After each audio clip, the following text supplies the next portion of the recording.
আমি কখনো মা হতে পারবো না তা জেনেও আমাকে বিয়ে করলেন কেন? বাসরাতে এমন একটা প্রশ্নের আশা হয়তো করেননি আমার বর।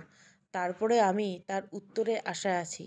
জেনে শুনে কেন সে আমাকে বিয়ে করলো আমাকে জানতেই হবে। সে আমার দিকে না তাকিয়ে শেরওয়ানি খুলতে খুলতে উত্তর দিল, কারণ আমি বাবা হতে চাই না। আমি চাই না নতুন করে কোনো বন্ধনে জড়াতে। মায়ের কথা রাখতেই বিয়েটা আমি করেছি। মায়ের এই বাড়িতে বউ প্রয়োজন, আর তোমার একটা স্থায়ী ঠিকানা। সো যে যার প্রয়োজন মেটাও, নিজের মতো করে থাকো। অনেক রাত হয়েছে, শুয়ে পড়ো। আর আপনি, তোমাকে একটা কথা বলছি, ভালো করে মাথায় বসিয়ে নাও। তুমি শুধু এই বাড়ির বউ, আমার স্ত্রী হওয়ার চেষ্টা করো না। আমার কোনো বিষয় নিয়ে মাথা না ঘামালেও চলবে, শুয়ে পড়ো। মানুষটা একটিবারও আমার দিকে তাকালো না। শেরওয়ানিটা খুলে সোফার উপর ছুঁড়ে ফেলে একটা টি শার্ট হাতে বেরিয়ে গেল রুম থেকে। তার যাওয়ার পথে চেয়ে আছি। আর এমন আচরণের কারণ না জানলেও এটা জেনে গেছি যে তার এই যাওয়ার পথ ধরেই সমবয়সী বান্ধবী বোনেদের কাছ থেকে তাদের বাসরাতের অনেক গল্প শুনেছি। কখনো ভাবিনি নিজের বাসরাতের গল্পটা এমন হবে, যা কাউকে শোনানো যাবে না। বেঁচে থাকাটা যে এত কঠিন তা মা বেঁচে থাকতে বুঝিনি। মা চলে যেতেই সমাজের হাতে কলমে শিখিয়ে দিয়েছে বেঁচে থাকাটা কত কঠিন। এইচএসসি পরীক্ষার পর মা এক ভোরে জেগে না ওঠায় মাকে ডাকতে গিয়ে গায়ে হাত দিতে সারা শরীর শীতল হয়ে গেল। মা নেই, কথাটা বিশ্বাস করতে পারছিলাম না। আর বাবা, সে তো বরাবরই সংসারের প্রতি উদাসীন। পাশের মানুষটা ঘুমের ঘোরে মৃত্যুর কোলে ঢলে পড়লেও অথচ লোকটা বুঝতে পারল না সংসারের হাল ধরার অজুহাতে আমার সব আত্মীয় স্বজন মিলে বাবার বিয়ে দিলেন, তাও মায়ের মৃত্যুর 40 দিন না যেতেই। যদিও আমি তখন যথেষ্ট বড় সব বোঝার জন্য, তাও মাকে ছাড়া যেন চারিদিক অন্ধকার হয়ে যেত।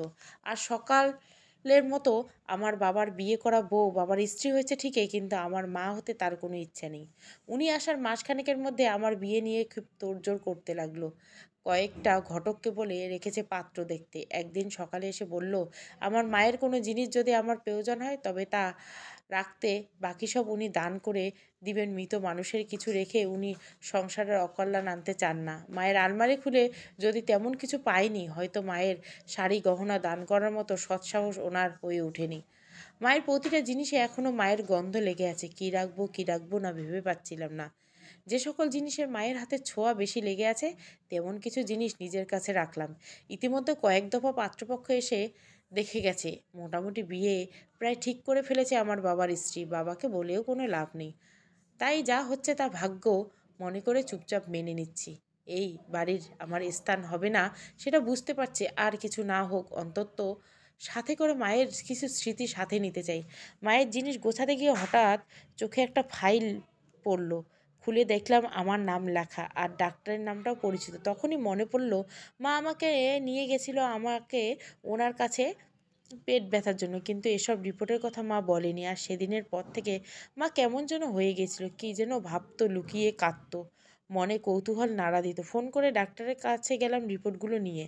আমার সিরিয়াল আসলে ভেতরে রাখলো। ডাক্তারের সামনে বসে আছি। উনি জিজ্ঞাসা করলো সমস্যা কী। ফাইলটা এগিয়ে দিয়ে বললাম, এটায় আমার নাম লেখা। আমি জানতে চাই এটা কিসের রিপোর্ট? এটা তো অনেক আগের রিপোর্ট। এতদিন পর আসছো রিপোর্ট দেখাতে? আমি জানতাম না এটা সম্পর্কে। আসলে মা, ও মনে পড়েছে, তোমার মা এসেছিল রিপোর্ট নিয়ে। তোমার মা তোমাকে কিছু বলেনি? না। কি হয়েছে? তোমার কখনো পিরিয়ড হয়েছিল? ইয়ে মানে না, তোমার কাছে বিষয়টা অস্বাভাবিক লাগেনি? কিন্তু মা বলল, কারো কারো দেরিতে হয়। বুঝেছি, তোমার মা তোমাকে কিছুই বলেনি। আসলে আমি অনেক দুঃখিত তোমাকে ব্যাপারগুলো বলতে হচ্ছে, তবে তোমার নিজের ব্যাপারে ক্লিয়ার থাকা উচিত। আমি কিছু বলতে পারছি না। ডাক্তার মাকে কি বলেছে, আমার কি হয়েছে কিছুই বুঝতে পারছি না। ডাক্তার মলিন মুখে বলল, আসলে তুমি কখনো মা হতে পারবে না। ডাক্তারের মুখের কথাটা শুনে পায়ের নিচ থেকে যেন মাটি সরে গেল। চোখ থেকে আপনা আপনি পানি পড়ছে। ডাক্তার সান্ত্বনা দিয়ে বলল, প্লিজ শক্ত হয়। এটাও কোনো রোগ বা লজ্জার কারণ নয়। তোমার জন্ম থেকে জরায়ু নেই, এটা অনেকেরই হয়। আল্লাহ পাক সবাইকে কিছু থেকে বঞ্চিত করেন, তবে তার 100 গুণ অন্যভাবে দেয়। তোমার জরায়ু জন্মগতভাবেই তৈরি হয়নি। একে মেডিকেলের ভাষায় বলে মুলারিয়ান এজেনেসিস। এই কারণে তোমার পিরিয়ড হয়নি। আর এটা তো চোখ আর কিডনির মতো অর্গান নয়, প্রতিস্থাপন করা যায় না। তবে তা খুব ব্যয়বহুল, আর বাংলাদেশে পসিবল নয়। দেখো, এখানে তো তোমার কোনো দোষ নেই। আসলে শিশু মেয়ে ভ্রূণ অবস্থায় মুরারিয়ান ডাক থেকে জরায়ু, ফেলোপিয়ান টিউব এবং যোনি তৈরি হয়। তার কারণ, তা তৈরি না হলে ডেভেলপ হয় না, তাই জরায়ুর কর্মক্ষমতা হারায়। একে primary ammonia view to মিউলারিয়াম agenesis বলে। আজকাল বাচ্চা অ্যাডপ্ট নেওয়া যায়, টেস্ট টিউব বেবি নেয়। কত উপায় আছে, সেখানে এত হতাশার কিছু নেই। বিয়ে মানেই তো বাচ্চা জন্ম দেওয়া নয়, তাই না? দেখো, পুরুষের শারীরিক অক্ষমতা যেমন আছে, তারও চিকিৎসা তেমন আছে, আর এরও চিকিৎসা আছে। ডাক্তার কোনো কথাই আমার কানে যাচ্ছে না, আমার বুক ফেটে কান্না আসছে। সারা জীবন শুনেছি নারী তখনই পরিপূর্ণ হয় যখন সে মা হয়। তবে কি আমি এক অপূর্ণ নারী হয়ে থাকবো? মুহূর্তে চোখের সামনে সব স্বপ্নগুলো ভেঙে যেতে দেখছিলাম। ডাক্তার উঠে এসে আমার কাঁধে হাত রেখে বলল, এত ভেঙে পড়ো না। তোমার জীবনে এখনো পুরো জীবন পড়ে আছে। সব মানুষের কোনো না কোনো অক্ষমতা থাকে। তার মানে এই নয় যে জীবন থেমে যাবে। মা হওয়াটা একজন নারীর জন্য সব না। একজন নারী প্রথমে মা হয়, তার মানে মনে যদি মাতৃত্ব থাকে, তাহলে দেখো যে কোনো উপায়ে তুমি ঠিক মা হতে পারবে। নিজেকে শক্ত করো। ডাক্তারের কথার কোনো উত্তর দিতে পারিনি, শুধু তাকে জড়িয়ে ধরে খুব কেঁদেছিলাম। ডাক্তার চেম্বার থেকে বেরিয়ে বাড়ির পথে হাঁটা ধরলাম। মায়ের বলা কথাগুলো বারবার কানে বাজছে। তখন মায়ের কথাগুলো বলার কারণ খুঁজে না পেলেও আজ পাচ্ছি। মা প্রায় বুঝাতো, দেখ মনি, একটা মেয়েকে জীবনে অনেক কিছু সহ্য করতে হয়। সব মানুষের মাঝে সব গুণ একসাথে থাকে না। আমাদের সবাইকে আল্লাহ রব্বুল আলামিন কোনো না কোনো দুর্বলতা দিয়েছে, আবার সেই দুর্বলতাকে দূর করার জন্য অন্য কোনো ক্ষমতাও দিয়েছে। কোনো একটা দুর্বলতার জন্য নিজেকে কখনো ছোট মনে করবি না। আল্লাহ আমাদের সৃষ্টির শ্রেষ্ঠ জীব বানিয়েছে, আমাদের বিবেক, বুদ্ধি, ধৈর্য, শক্তি দান করেছে। সেসব কাজে লাগিয়ে নিজের দুর্বলতাকে দূর করতে হবে। যে কোনো পরিস্থিতি হোক, সেটা কঠিন বা সহজ, সবসময় ধৈর্য ধারণ করতে, আল্লাহর প্রতি বিশ্বাস রেখে এতে এসে পাত্রপক্ষ বিয়ের সব জিনিসপত্র নিয়ে এসেছে। পরশু আমার বিয়ে, কিন্তু এত বড় কথাটা না জানিয়ে কি করে বিয়ে করব, কি করব ভেবে পাচ্ছিলাম না। নিজের অক্ষমতার কথা লজ্জায় বলতেও পারছিলাম না। আমাদের সমাজে যাই ঘটুক, লজ্জাটা কেবল নারীর হোক, সেটা বিয়ে ভাঙা কিংবা ধর্ষণ অথবা মা না হতে পারার, সব কিছু লজ্জার বোঝাটা নারীকেই নিতে হয়। যতই হোক, কাউকে অন্ধ রেখে নিজের জীবনের নতুন অধ্যায় শুরু করা আমার দ্বারা সম্ভব। অনেক কষ্টে হবু বরকে ফোন নাম্বার জোগাড় করে বাইরে গিয়ে দোকানে থেকে কল করে সবটা তাকে জানালাম। মিথ্যা দিয়ে শুরু করে কোনো সম্পর্কের ভবিষ্যৎ কখনো ভালো হতে পারে না। পরদিন গায়ে হলুদ লাগার আগে পাত্রপক্ষ এসে বিয়ে ভেঙে দিল। তবে একটা উপকার করেছে, ভদ্রলোক বিয়ে ভাঙার সঠিক কারণটা আমার বাড়ির কাউকে বলেনি। বিয়ের জন্য দেওয়া শাড়ি গয়না ফেরত যাওয়ার আমার বাবা স্ত্রী আমাকে অপয়া অলক্ষ্মী উপাধিতে ভূষিত করে অনেক ভালো ভালো কিছু কথা বলে গেলেন। তারপরে আরও অনেক বিয়ের প্রস্তাব এসেছে, কিন্তু আমার অক্ষমতা জেনে কেউ বিয়ের জন্য এগায়নি। হয়তো সবাই বাচ্চা জন্ম দেওয়ার জন্য বউ চায়, বংশের প্রদীপ বলে কথা। মা যাওয়ার পর প্রথম বাবার সাথে কথা বললাম। যেহেতু বিয়ে হচ্ছে না আর ভর্তিরও সময় হয়েছে, তাই অনেক বুঝিয়ে ভার্সিটিতে ভর্তি হলাম। পড়াশোনায় নিজেকে যতটা সম্ভব ব্যস্ত রাখা, যাতে এসব কথা মনে না পড়ে। তারপরও দিন শেষে নিজের মনের কাছে ধরা দিতেই হতো। মাকে খুব মনে পড়তো। হঠাৎ এক সকালে বাবা স্ত্রী তাড়াতাড়ি উঠে তৈরি হতে বললেন। বুঝতে পারছিলাম না তার অতি উৎসাহের কারণটা। সাধারণ একটা জামা পরেই বসার ঘরে গেলাম। একজন মহিলা বসে আছে, সাথে ছেলে। এক নজর তাকিয়ে বুঝতে পারছিলাম সে পাত্র। ভদ্রমহিলা আমাকে তার পাশে বসিয়ে কথা বলছেন, কিন্তু অবাক হলাম তার কথা শুনে। বিগত দিনে আসা পাত্রপক্ষের মতো তেমন কোনো প্রশ্ন করলেন না। আমার পছন্দ, শখ এসব জানতে চাইলেন। এমনকি চুল, হাত, পা, হাঁটা কিছুই দেখতে চাইলেন না। পাত্রের সাথে আলাদা করে কথা বলতে আমাদের বারান্দায় পাঠালো আমার ছোট ভাইকে দিয়ে। মা যাই হোক, পিতা তো একজনই, আর ভাইটা আমাকে অনেক ভালোবাসে। লোকটার সামনে বসে আছি, লোকটা একবারও চোখ তুলে তাকায়নি। কিছু উম উম বলা তো দূর, কথা না বাড়িয়ে নিজেই নিজের অক্ষমতার কথা তাকে জানালাম। লোকটা একবার আমার দিকে তাকিয়ে উঠে বসার ঘরে চলে এলো। বুঝতে বাকি রইল না, ইনি স্বামী হতে চান না, বাবা হতে চান। ফলাফল জানাই ছিল, তাই উঠে আর নতুন কোনো উপাধি পেতে এগিয়ে যায়নি। অবাক লাগছে, সন্ধ্যা হয়ে গেছে, এখনও সব কিছু এত শান্ত কেন? এই শান্ত পরিবেশটা বড় কোনো ঝড়ের আভাস নয় তো? রাতে টেবিলের খাবার অবাক করে দিয়ে বাবা, সকালে যারা এসেছিল তারা বিয়েতে রাজি। সামনে শুক্রবার বিয়ে, আমি চলে যাব এই খুশিতে। বাবার স্ত্রী রীতিমতো আনন্দে ফুটছে।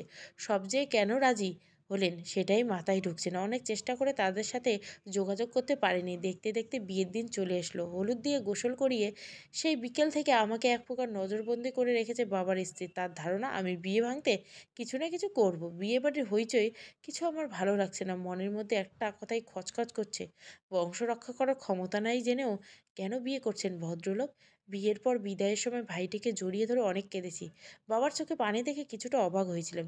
এই বাড়িতে বরণ করে সব নিয়মকানুন শেষ করে বাসর ঘরে বসিয়ে দিয়ে গেল কয়েকজন মিলে। ঘড়িতে 1টা 10। দেহের ক্লান্তি চাইতে মনের ক্লান্তি বেশি ভর করছে। মনটাকে অস্থির করে দেওয়া প্রশ্নের উত্তরটা জানতে এতটাই মরিয়া হয়ে উঠেছিলাম যে মানুষটা ঘরে আসতেই প্রশ্নটা করেই বসলাম। দূর থেকে মুয়াজ্জিনের আজানের শব্দে ঘোর কাটল। বারান্দা থেকে রুমে ঢুকতেই বিছানার দিকে চোখ পড়ল। ফুলগুলো তাদের সৌন্দর্যের হারিয়ে মলিন হয়ে গেছে। নেই তাদের সেই মন মাতানো সৌরভ। কেউ হয়তো খুব যত্ন করে সাজিয়েছিল তাই বাসর। তার মনে হয়তো কামনা ছিল এই ফুলের মতো সুন্দর হবে আমার বাসর রাতটা। এভাবে ভালোবাসার সৌরভে ভরে উঠবে আমাদের দাম্পত্য জীবন। কিন্তু কোনো কোনো ফুল যে সৌরভ ছড়ানোর আগেই ঝরে যায়, যেমনটা আমি। নামাজ পড়ে বিছানা পরিষ্কার করে বিছানা শরীর রাখতে চোখে রাজ্যের ঘুম নেমে ঘড়িতে চোখ পড়তে দেখে 8টা 20 বাজে। এত দেরি হয়ে গেছে। ওই বাড়িতে 6টার পর উঠলে অনেক কথা শুনতে হতো। কোনো একদিন দেরি হলে, কোনো কাজ বাকি থাকলে সেদিন আর ভার্সিটিতে যাওয়া হতো না। নামাজ পড়ে ঘুমালে এই সমস্যা হয়, ঘুম ভাঙে না। এটা তো শ্বশুরবাড়ি, না জানি কত কিছু অপেক্ষা করছে। ভয়ে ভয়ে নিচে নেমে দেখি আমার শাশুড়ি টেবিলে গোছাচ্ছে। আমি শাশুড়ি মায়ের কাছে গিয়ে তাকে সালাম করে নিলে তিনি আমাকে বাধা দিয়ে জড়িয়ে ধরলেন। শাশুড়ি নামক মানুষটা যত দেখছি ততই অবাক হচ্ছি। একটা মানুষ এত সহজে কাউকে নিজের সন্তানের মতো আপন করতে পারে, তা ওনাকে না দেখলে কখনোই জানতে পারতাম না। ওনার নামের মতো মনটাও মমতাময় পরিপূর্ণ। সবচেয়ে অবাক হয়েছি ওনার মুখে মণি ডাকটা শুনে। স্কুল কলেজে এমনকি আত্মীয় স্বজন সবাই আমাকে মনিরা বলে ডাকে, শুধু মা আমাকে মণি বলে ডাকতো। শাশুড়ি মায়ের মুখে ডাকটা শুনে মায়ের কথা মনে পড়তে চোখ দুটো ঝাপসা হয়ে গেল।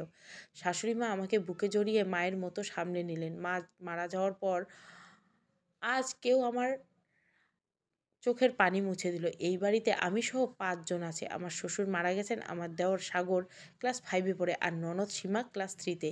শ্বশুরের রেখে যাওয়া কাপড়ের দোকান সামলান আমার বর। সাগর সীমানা স্কুলে চলে যায়। সারা বাড়ি জুড়ে কেবল আমি আর মা। শাশুড়ি মা কড়া করে বলে দিয়েছেন তাকে মা ডাকতে হবে, আর আমি মা হারিয়ে দ্বিতীয়বারে মায়ের আদর পাওয়ার সুযোগ ছাড়তে চাই না। যদিও মা তেমন কোনো কাজ করতে দেয় না, তাও যতটুকু সম্ভব ওনাকে সাহায্য করি। মায়ের সাথে থাকলে সব সময় কখন পার হয়ে যায় বুঝতেই পারি না। দুপুরে নীল এসে সোজা ওয়াশরুমে ঢুকে যায়। মানুষটা কেমন যেন অদ্ভুত। সে তার নিজের দুনিয়ায় নিয়েই ব্যস্ত। যে করেই হোক, যেভাবেই হোক আমাদের বিয়েটা হয়েছে। আমি তার স্ত্রী। মানুষটা একটাবার ঠিকমতো কথাও বলেনি। স্বামী সংসার নিয়ে কল্পনা আঁকা ছবিটা কোনো দিক দিয়ে মিল পাচ্ছি না। তার এমন আচরণের কারণ কি শুধু আমার অক্ষমতা, নাকি অন্য কিছু? অন্য সব মেয়ের মতো আমিও স্বামীর সংসার নিয়ে অনেক স্বপ্ন সাজিয়েছিলাম, কিন্তু নিমেষে তা ভেঙে চুরমার।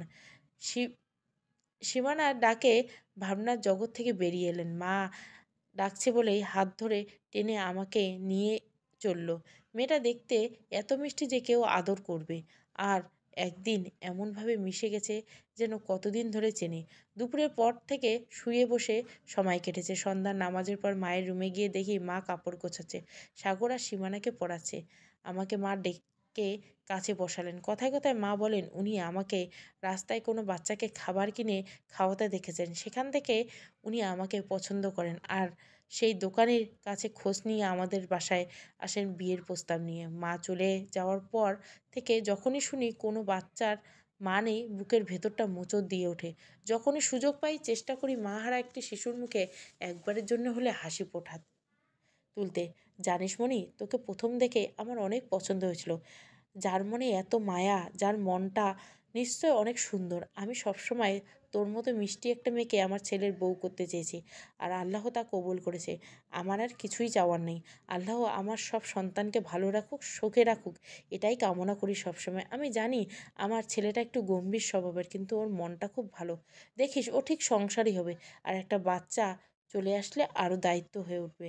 আমার নাতি নাতনি হলে আমি সারাদিন তার সাথে সময় কাটাবো, কিন্তু তোকে সংসারের সব সামলাতে হবে।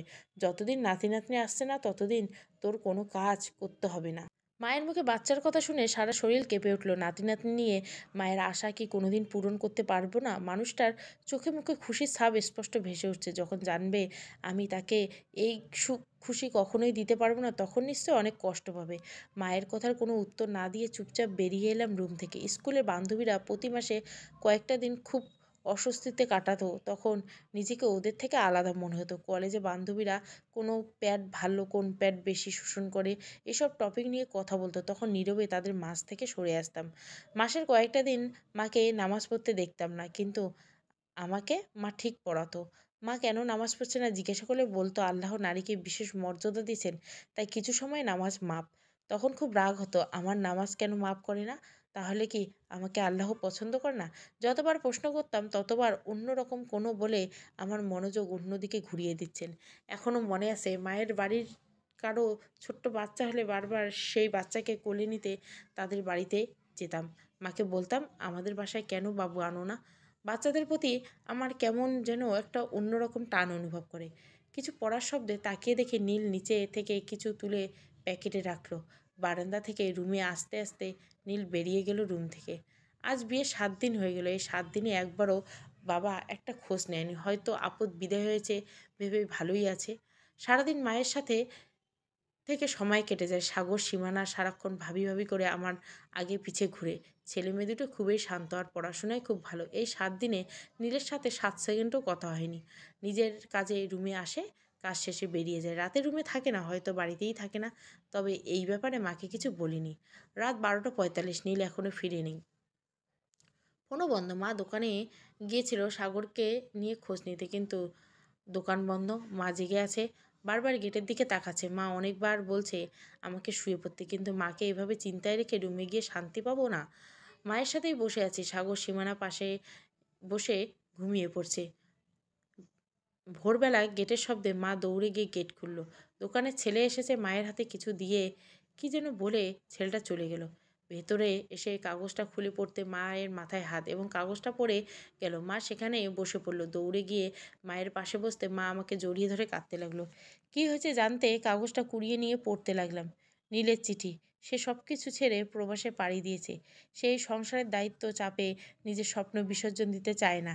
মানুষ এত সহজে সব বন্ধন মুক্ত করে চলে গেছে ভাবতেই মাথাটা ঝিমঝিম করে। শুধু তাই নয়, সে আমার অক্ষমতার দোহাই দিয়ে আমার প্রতি তার সকল দায়িত্ব থেকে অব্যাহতি নিয়েছে।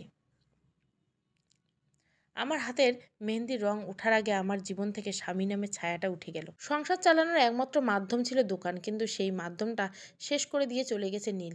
দোকান বিক্রি করে বিদেশ গমন খেয়েছে। মায়ের জমানো কিছু টাকা ছিল, তাতে চলছে সংসার। সামনে আমার ফাইনাল পরীক্ষা, ভেবেছি পরীক্ষা দিব না। মাকে কিছুই জানাই নাই, কিন্তু মা কি করে জানি না সব জেনে আমাকে পরীক্ষা দিতে বললেন। নিজে গিয়ে সব টাকা দিয়ে এসেছেন। সন্ধ্যা হতে আমাকে সাগর সীমানার সাথে পড়তে বসিয়ে কথা আছে না, অল্প শোকে কাতর বেশি শোকে পাথর, হয়তো বেশি কষ্টে মাও তেমনটা হয়ে গেছে। মায়ের অজান্তে আমি বহুবার নীলের সাথে যোগাযোগ করার চেষ্টা করছি, যদি কোনোভাবে বুঝিয়ে তাকে ফেরত আনা যায়। মায়ের মুখে হাসি একমাত্র তার ফিরে আসাতে ফোটানো সম্ভব। আমি যদি তার সমস্যার কারণ হয়ে থাকি, তবে আমি চলে যাব তার জীবন থেকে। এতে আমার কিছু অপরাধবোধ কিছুটা কমে যাবে। মায়ের এমন অবস্থা আমি সহ্য করতে পারছি না। সাগরের কাছে জেনেছি নীলের কিছু বন্ধুর কথা, তাদের কারোর সাথে নীলের কোনো যোগাযোগ নেই। শুধু এটাই জানতে পেরেছি যে কাতারে গেছে। ভার্সিটি থেকে ফেরার পথে একদিন রাস্তায় আমার কলেজ ফ্রেন্ড সীমা, তার ভাইয়ের সাথে দেখা। কথায় কথায় জানতে পারলাম সেই ভাইয়া কাতারে থাকে। মাকে না বলে একদিন ওই ফ্রেন্ডের বাসায় গিয়ে ওকে সব বললাম। ওর ভাইকেও বলেছি। ওর ভাই বলল উনি প্রায় অনেকবারই চেনেন কাতারের প্রবাসী বাংলাদেশিদের। ওনাদের নীলের কথা বললাম, এটাও ছবিও দেখালাম, কিন্তু উনি চিনতে পারেননি।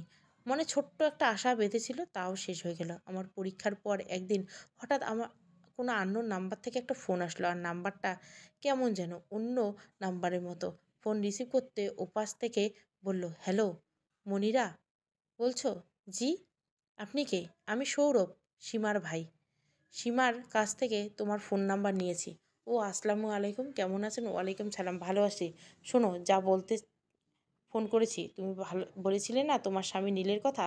আমি যেখানে কাজ করি এখানে নীল নামে একজন নতুন জয়েন করছে, তবে আমি শিওর না এই নীল কিনা। আজকে তাকে আমি দেখেছি। তুমি যেই ছবি দিয়েছিলে তার সাথে এই নীলের কিছুটা মিল আছে, কিন্তু আমি শিওর না হয়ে কিছু বলতে পারতেছি না। আমি তোমাকে তার ছবি পাঠাচ্ছি, তুমি তোমার ইমো বা এফবি আইডি আমাকে দাও।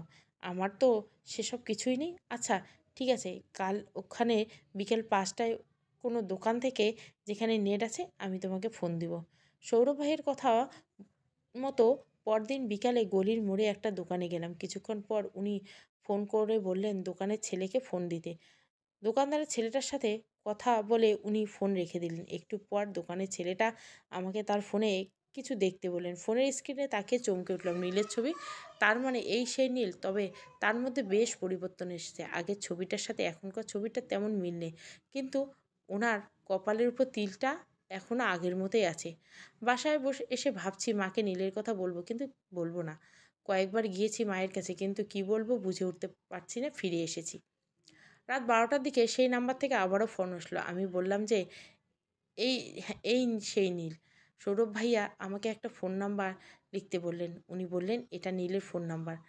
আমি অনেক ভেবেচিন্তে ফোন দিয়েই দিলাম নীলকে। কল যাচ্ছে কিন্তু ধরছে না। কয়েকবার দেওয়ার পর ধরলো, কিন্তু কোনো এক মহিলা কণ্ঠ বলল নীল বাইরে আছে, পরে ফোন করবেন। আমি আর কিছু বলিনি। পরের দিন আবারও ফোন দিলাম।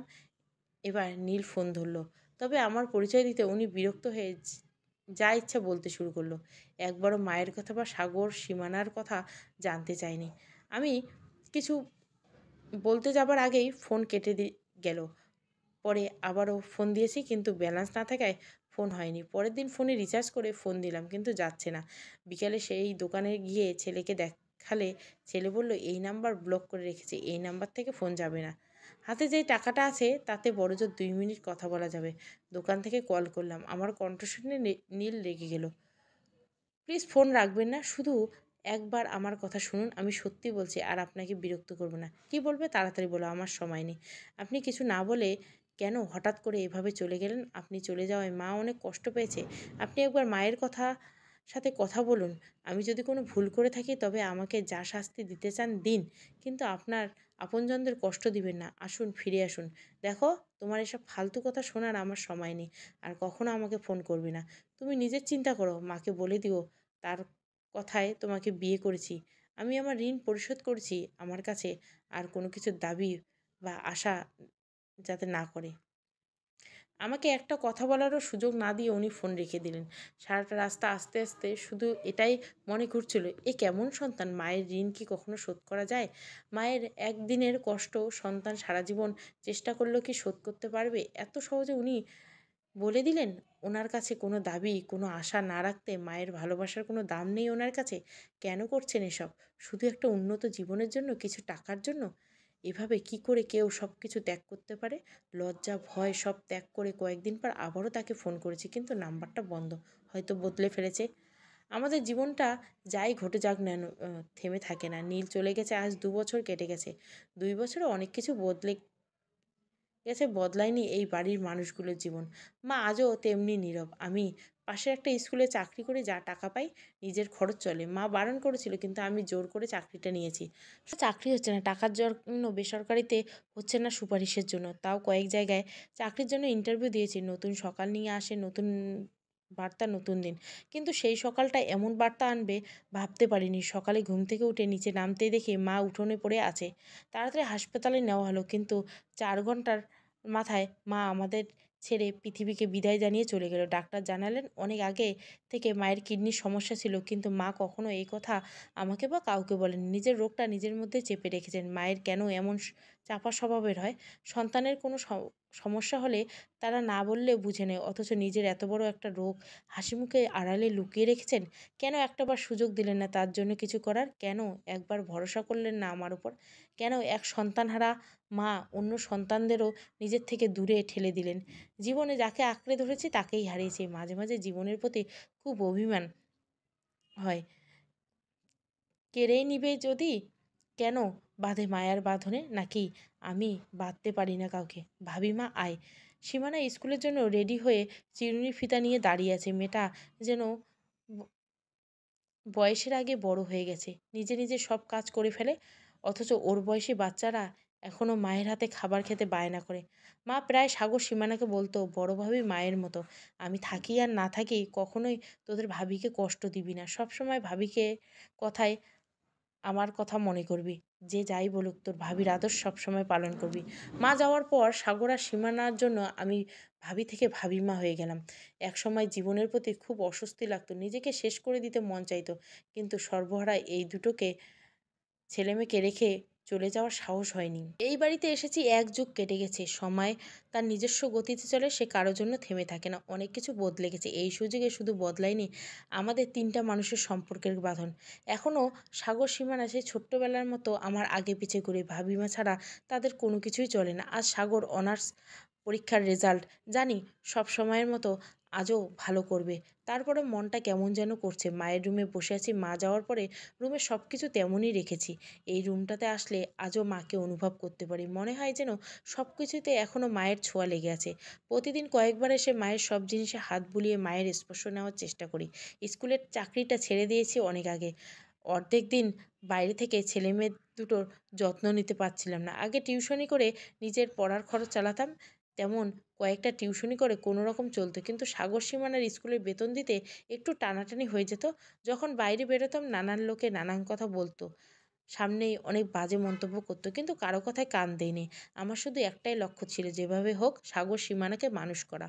এর জন্য আমি জীবনের শেষ পর্যন্ত চেষ্টা চালিয়ে যাব। এখন আর বাইরে গিয়ে পড়াই না ছেলে মেয়েদের, বাড়িতে বসে পড়ে।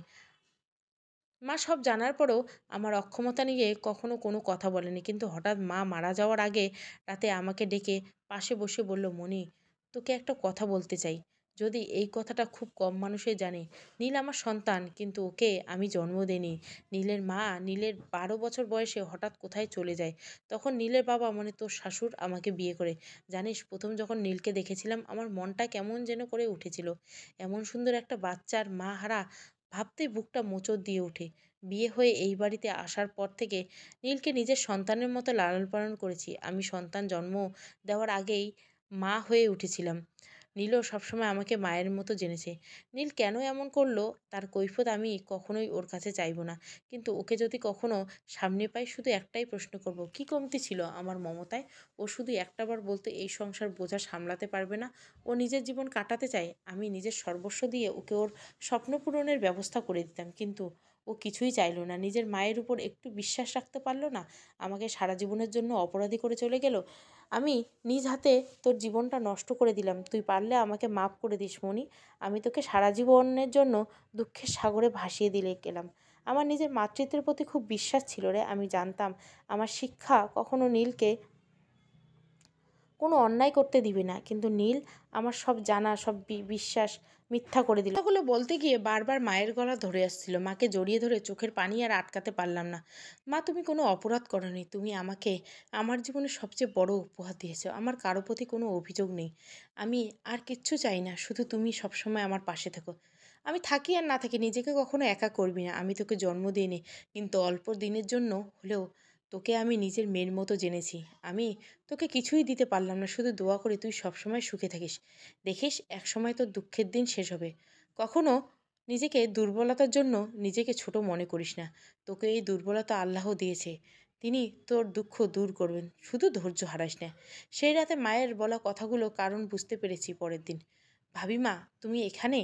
আর আমি তোমাকে সব জায়গায় খুঁজেছি। আয় বস। এত বড় হয়েছিস এখনো নিজের চুলটা বাঁধতে পারিস না? যখন আমি থাকবো না তখন কি করবি? ভাবিমা, তুমি যদি এমন কথা আর একদিন বলো তাহলে কিন্তু আমি মরে যাব। ভাবিমা, মাকে হারিয়ে নতুন মা পেয়েছি, এই মাকে হারাতে চাই না। আরে কাঁদছিস কেন? আমি কি তোকে ছেড়ে যাওয়ার কথা বলছি? আমি তো বলেছি তোর যাওয়ার কথা। বিয়ে হয়ে শ্বশুরবাড়িতে কি আমাকে নিয়ে যাবি তোর চুল বাঁধতে? আমি তোমাদের ছেড়ে কোথাও যাব না, প্রয়োজনে বিয়েই করব না। সীমানার সাথে কথা শেষ হওয়ার আগে সাগর দৌড়ে এসে হাতে মিষ্টির প্যাকেট থেকে মিষ্টি নিয়ে আমার মুখে পুরে দিল। বুঝতে বাকি নেই সাগর পাশ করেছে।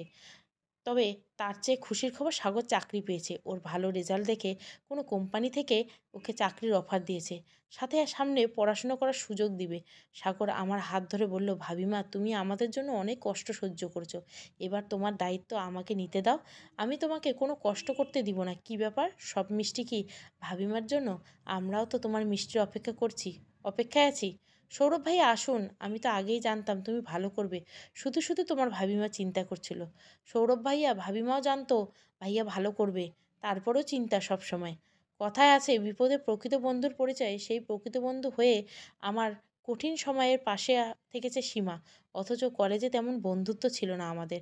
তারপরেও মেয়েটা সব সময় আমার বিপদে পাশে থেকেছে, আমাকে সাহস দিয়েছে। সেখানে আমার ফ্রেন্ডরা যাদের ছাড়া চলতো না, তারা রাস্তায় আমাকে দেখলেও অদেখা করে চলে যেত। হয়তো স্বামী ত্যাগ করে ছে এমন বান্ধবীর পরিচয় দিতে তারা লজ্জা পেত। সীমা প্রায় এই বাড়িতে আসতো, মাঝে মাঝে ওর ভাই সৌরভও। সব ভালোই চলছিল, কিন্তু হঠাৎ একদিন সৌরভ এসে আমাকে সোজা বিয়ের প্রস্তাব দিয়ে দেয়। সীমা ভাইয়ের সাথে তাল মিলিয়ে আমাকে রাজি করাতে লেগে যায়, কিন্তু আমার কাছে বিষয়টা ভালো লাগেনি। সৌরভের সাথে বাইরে দেখা করি, সৌরভ আর আমি সামনাসামনি বসে কি বলবো, কোথা থেকে বলবো বুঝে উঠতে পারছিলাম না। কিন্তু চুপ থাকলেও চলবে না। আপনি আমাকে কেন বিয়ে করতে চান? দেখো, ঘুরিয়ে পিছিয়ে কথা বলতে আমি অভ্যস্ত নই। আমি সহজ ভাষায় বলে দিচ্ছি, আমি তোমাকে ভালোবাসি। আপনি সব জেনে এসব বলছেন? সব জানি বলেই বলছি। তোমাকে এতদিন যতটুকু জেনেছি, আমার মনে তোমার প্রতি একটা দুর্বলতা সৃষ্টি হয়েছে। আর এটা ভালো লাগা নয়, তা আমি বুঝতে পারছি। এটা দুর্বলতা আমারও আছে, যা আপনি জানেন না। আমি কখনোই মা হতে পারবো না। মা হওয়ার ক্ষমতা আমার নেই। একটা নারীকে ভালোবাসার জন্য শুধু কি মা হওয়ার ক্ষমতাই যথেষ্ট? কিন্তু বংশ রক্ষার জন্য তো শুধু একজন সন্তানদারকারী নারী যথেষ্ট। সেসব আমি জানি না। শুধু জানি আমি তোমাকে ভালোবাসি। তোমার ভালো মন্দ, সুখ দুঃখে সব কিছুতেই আমার পাশে থাকতে চাই। রাখবে আমায় তোমার পাশে? আমার পক্ষে বিয়ে করা, সংসার করা সম্ভব নয়। আমার এখনো অনেক দায়িত্ব বাকি। তোমার সব দায়িত্ব আমি নিতে চাই। সাগর, সীমানাকে আমি তোমার থেকে দূর করব না। ওদের প্রতি তোমার যা যা দায়িত্ব, তা সব আমি পালন করব। তা হয় না। মানুষের কিছু কিছু সুখ দুঃখ বা দায়িত্ব আছে, যার ভাগ সে কাউকে দিতে চায় না। সাগর, সীমানার দায়িত্ব আমি কাউকেই দিতে চাই না। যখন সবাই আমার থেকে মুখ ফিরিয়ে নিয়েছিল, তখন একটাই মানুষ আমাকে তার মমতার ছায়ায় আশ্রয় দিয়েছেন। তার নারী ছেড়া ধনকে কোনো অযত্নে আমি বেঁচে থাকতে দিব না। আমি ওদের নিজের সন্তানের মতো ভালোবাসি, আর আমার সন্তানের দায়িত্ব নেওয়ার অধিকার আমি কাউকেই দিব না। কিন্তু আমাকে উপেক্ষা করার অধিকার দাও। যতদিন তোমার সন্তানের প্রতি তোমার দায়িত্ব শেষ না হয়, ততদিন আমি তোমার অপেক্ষার অধিকারটুকু আমাকে দাও। কি পাগলামি করছেন? কেন নিজের জীবনটা এমনভাবে নষ্ট করবেন আমার জন্য? আমার জন্য অপেক্ষা করবে না। আমার দায়িত্ব একদিন না, এক বছরে না, জানি না। কিন্তু আমার জীবন শেষ হওয়ার আগেই শেষ হতে পারে। আমি জীবনের শেষ দিন পর্যন্ত তোমার অপেক্ষা করব। এবার বলো, দিবে সেই অধিকার? আমি সৌরভের হাত বাড়িয়ে দেওয়ার হাতটা ধরার সাহস আমার হয়নি। তারপরেও এতগুলো বছর মানুষটা ছায়ার মতো আমার পাশে থেকেছে। যে কোনো বিপদের কারণে কোনো উপায়ে সাহায্যে হাত বাড়িয়ে দিয়েছে। আজও তার চোখে সেই প্রথম দিনের মতো ভালোবাসা ফুটে ওঠে। এত বছরে আমার প্রতি ভালোবাসা একটুও কমেনি, কিন্তু আমি তাকে ভালোবাসি কিনা জানি না। কখনো তাকে নিয়ে সেভাবে মনে কোনো কল্পনার বাসা বাঁধতে দেয়নি। মনে সবসময় একটাই চিন্তা চলছে, কী করে সাগর, সীমানাকে মানুষ করব। তবে মানুষটার প্রতি আমার একটা অনুভূতি খুব কাজ হলে সেটা বিশ্বাস। জানি না কেন মানুষটাকে চোখ বন্ধ করে বিশ্বাস করা যায়। কিন্তু কথায় আছে, যেখানে বেশি বিশ্বাস সেখানেই তা ভাঙার ভয়টা সব থেকে বেশি। সৌরভ আজও আমার উত্তরের অপেক্ষায় আছে। তার চোখ দুটো আমাকে রোজ প্রশ্ন করে, কবে তার জীবনে আমি তার পরিপূর্ণভাবে প্রকাশ করব।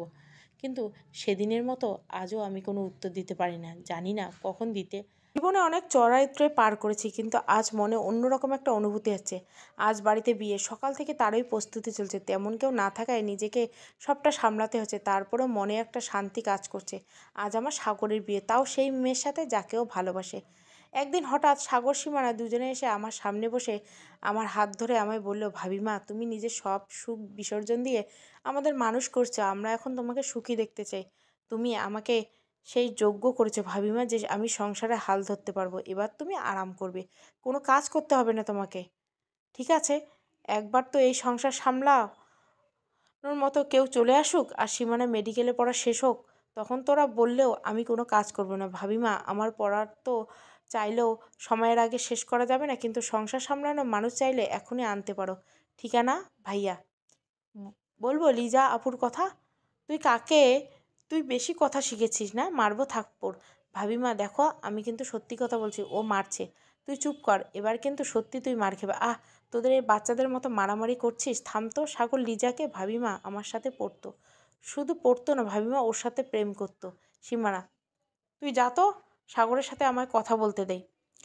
সীমানা রুম থেকে বেরিয়ে গেলে সাগরের সাথে কথা বলতে জানতে পারলাম ও লিজা নামের কাউকে ভালোবাসে। কিন্তু লিজার বাবা ওদের সম্পর্ক মানবে কিনা ভেবে সাগর লিজার কাছ থেকে দূরে সরে গিয়েছে। কিন্তু মেয়েটা সত্যি ওকে খুব ভালোবাসে, আর সাগর ওকে ভালোবাসে। কিন্তু আমাদের জীবনে অশান্তি না বাড়াতে চুপচাপ নিজের ভালোবাসা ত্যাগ করে সরে এসেছে। সীমানা সব জানতো, কিন্তু সাগর এসব আমাকে শোনাতে বারণ করায় সীমানা কিছুই বলেনি। সাগর কিছু না বলে সীমানার কাছ থেকে লিজার বাবার ঠিকানা নিয়ে দেখা করতে গেলাম। প্রথমে উনি মানতে চায়নি। একমাত্র মেয়েকে এমন মধ্যবিত্ত পরিবারে বিয়ে দিতে তিনি রাজি নন। অনেক বুঝানোর পর মেয়ের ভালোবাসার খাতিরে ভদ্রলোক রাজি হলেন। সন্ধ্যার পর বরযাত্রী বেরিয়ে গেছে বউ আনতে। আমি নতুন বউ বরণ করার প্রস্তুতি শেষ করে বাইরে আসতেই শব্দ পেলাম ওদের আসার। নতুন বউকে বরণ করে ঘরে নিলাম। লিজা মেয়েটা খুব ভালো, যেমন দেখতে সুন্দরী তেমন ব্যবহারও ভালো। এত বড়লোকের মেয়ে হয়েও আমাদের পরিবেশে নিজেকে খুব সহজে মানিয়ে নিয়েছে। সাগর সীমানার মতো লিজাও ভাবিমা বলে ডাকে আমাকে। সাগর লিজা দুজনে চাকরি করে সকালে বেরিয়ে যায়, আস্তে আস্তে সন্ধ্যা। সীমানা বিকালের আগে ফেরে না। সারা বাড়িতে আমি একাই থাকি। সাগর জেদ করে আমার টিউশনি বাদ দিয়েছে সময় কাটতে, ঘরের টুকটাক কাজ করে দিন পার করি।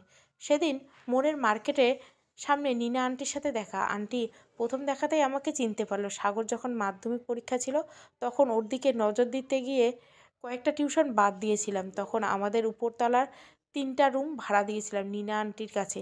নীনা আন্টি খুব মিশুক মানুষ। কখনো মনে হয়নি উনি ভাড়াটিয়া, মনে হয়েছে নিজের পরিবারের একজন।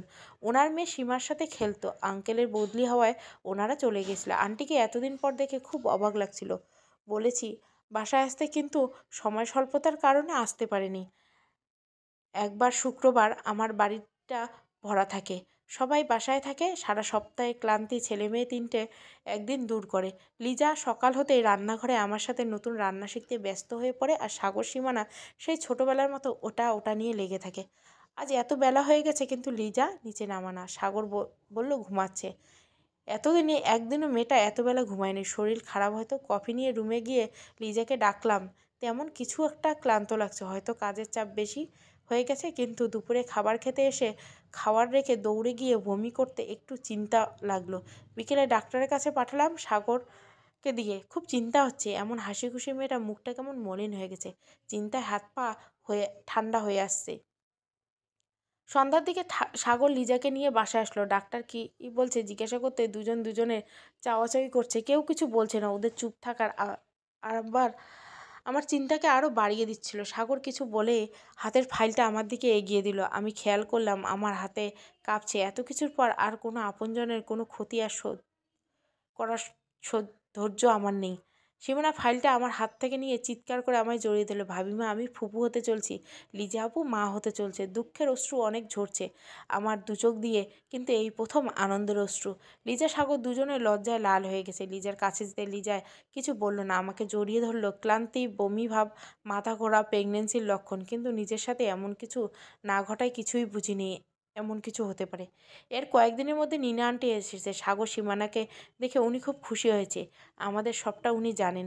লিজা এখন মাতৃত্বকালীন ছুটি, ও চাকরি ছাড়তে চায় না। তাই আমি বা সাগর কেউ ওকে জোর করিনি। লিজা প্রায় সময় আমাকে হাত নিয়ে ওর পেটে ধরে বাচ্চার মুভমেন্ট অনুভব করি। মনের মাঝে লুকিয়ে থাকা মাতৃত্বের নতুন করে জেগে ওঠে।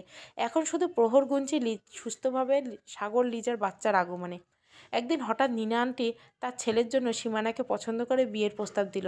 সাগর, সৌরভও ছিল সেখানে। নীনা আন্টি সবার সামনে বলল, আমি জানি মুনিরা, তুমি সীমানাকে নিয়ে কী স্বপ্ন দেখছো। আমি কথা দিচ্ছি তোমার স্বপ্ন পূরণ হবে। আমার ছেলে নিজে একজন ডাক্তার, সে তার বউয়ের পড়াশোনা নিয়ে কখনো বাধা দিবে না। সীমানাকে আমি ছোট্ট থেকে নিজের চোখের সামনে বড় হতে দেখেছি, আর তোমাকে যতটুকু চিনেছি তোমার দেওয়া শিক্ষা কখনো ভুল হতে পারে না। তোমাদের কোনো আপত্তি না থাকলে আমি সোজা বিয়ে পড়িয়ে নিয়ে যেতে চাই সীমানাকে। নীনা আন্টির ছেলে আমাদের বাড়িতে থাকতো না, বাইরে থেকে পড়াশোনা করতো। এর আগে ওকে দেখিনি। সীমানার মতামত জানতে চাইলে ও বলল, আমি ওর জন্য যা সিদ্ধান্ত নেব ওতেই রাজি।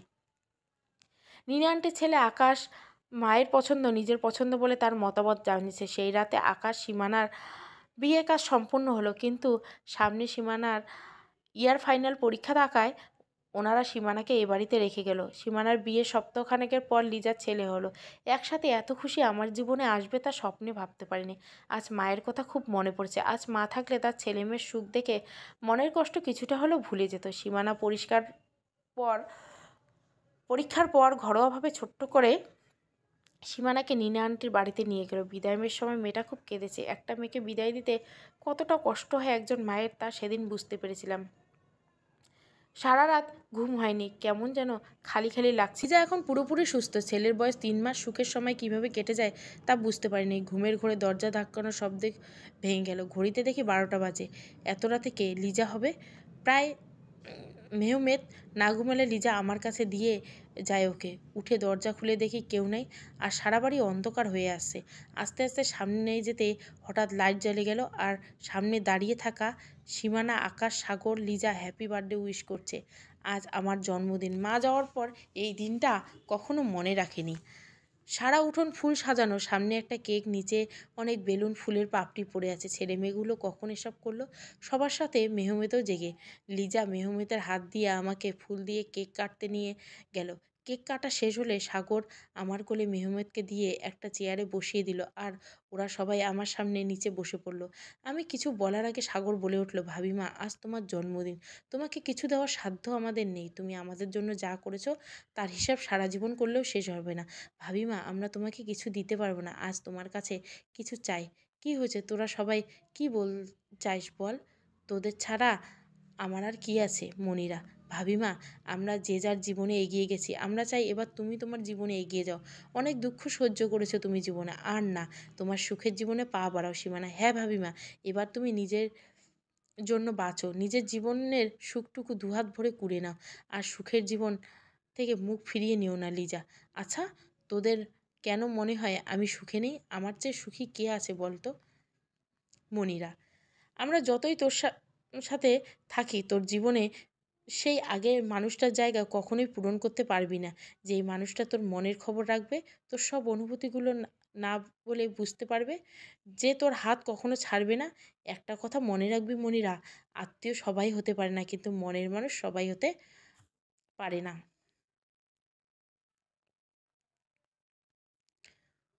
আমার আমরা তোর আত্মীয়, তোর মনের মানুষ না। সেই তোর মনের মানুষ যে তোর এই একটা উত্তরের আশায় আজও অপেক্ষা করছে। আমার ভাইটাকে কষ্ট দিস না সীমা। সীমা, ওরা ছোট মানুষ, কিন্তু তুই তুই সব যেন ওনার পাগলামিকে সাপোর্ট করিস। মনিরা, হ্যাঁ, প্রথম প্রথম আমারও ভাই এসব পাগলামি মনে হতো, কিন্তু সময়ের সাথে বুঝতে পেরেছি এটা ভাইয়ের পাগলামি না, তোর প্রতি ভালোবাসা। আর বিশ্বাস কর, মন থেকে বলছি, তোর চেয়ে ভালোভাবে আমি সারা জীবন খুঁজলে পাবো না।